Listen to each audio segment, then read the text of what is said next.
Hi friends.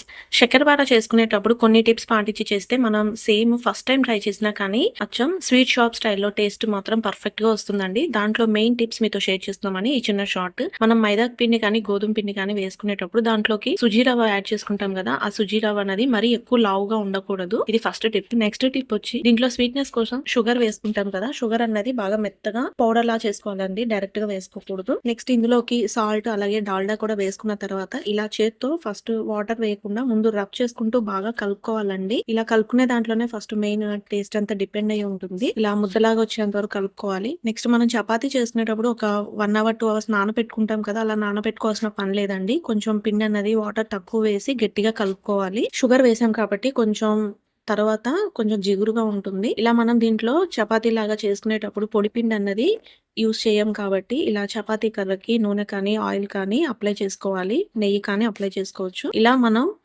అచ్చం sweet shop స్టైల్‌లోనే taste రావాలంటే ఇలా లోపల వరకు క్రిస్పీగా ఉండాలంటే మనం చపాతీలాగా రోల్ చేసుకునేటప్పుడు ఒక 3, 4 ఫోల్డ్స్ చేసుకోవాలండి. అప్పుడు మనకి పర్ఫెక్ట్‌గా వస్తుంది. ఈ టిప్స్ పాటించి చేస్తే మనం ఫస్ట్ టైమ్ ట్రై చేసినా కానీ అచ్చం స్వీట్ షాప్ స్టైల్ టేస్ట్‌లోనే మనకి శక్కరపార అనేది ఈజీగా రెడీ చేసేసుకోవచ్చండి. ఆల్రెడీ డీటెయిల్‌గా ఎక్స్‌ప్లెయిన్ చేస్తూ డిస్క్రిప్షన్‌లో లింక్ అయితే ఇచ్చాను. ఈ టిప్స్ కనుక మీకు యూజ్‌ఫుల్ అనిపిస్తే వీడియో నచ్చితే లైక్ చేసి సబ్స్క్రైబ్ చేసుకోండి. మరిన్ని టేస్టీ అండ్ సింపుల్ రెసిపీస్ మీ దాకా రావాలంటే కనిపిస్తున్న బెల్ ఐకాన్ ఆన్ చేసి పెట్టుకోండి.